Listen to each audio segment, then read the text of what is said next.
Hi everybody, I want to title this video, Spider Mating Gone Bad. This is an older video that I had featured on a previous channel, but as some of the other videos I've shown lately, it's not something I've shown on this channel. I was ordering some spiders from Underground Reptiles. I think it was a couple of camel spiders and a giant huntsman. And then to round out the order, I saw what they called a redback jumping spider. To me, a redback spider is the Australian cousin of our American black widow. Clearly, that is not what this is. I don't remember what I paid for it, but it was reasonably priced.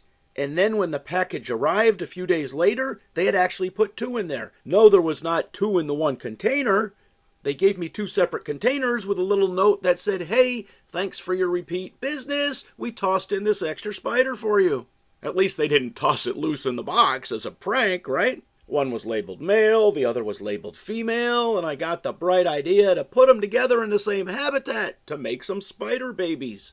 Now you know how it is with pets and kids. You can't watch them 24 hours a day, so they were in there, they seemed to be getting along fine, and then I see this. From this vantage point, since we're looking at the bottom of the spiders, I can't tell if it's the male eating the female one or the female eating the male.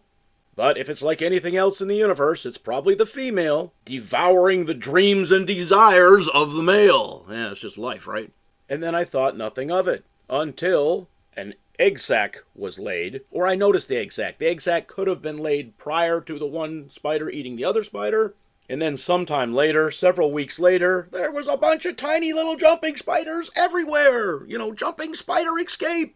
They were so tiny they just walked right out of the mesh on the tank. And since I know absolutely nothing about jumping spiders, to me these baby spiders or spider babies, they look like tiny little zebra jumpers or bull jumpers.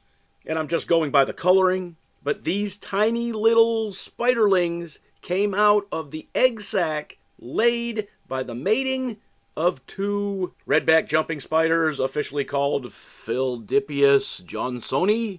Apparently somebody named Johnson discovered the spider, or it was named for him or her. And thus concludes the entire history and any desire I ever want or wanted to have about breeding spiders. And yes, that includes the recent situation with our giant blue bloom tarantula who laid an egg sac, carried it around for a while, and then ate it. So my game plan going forward is to leave the spider breeding to the spiders. Leave your comments in the comment section. As always, thanks for watching.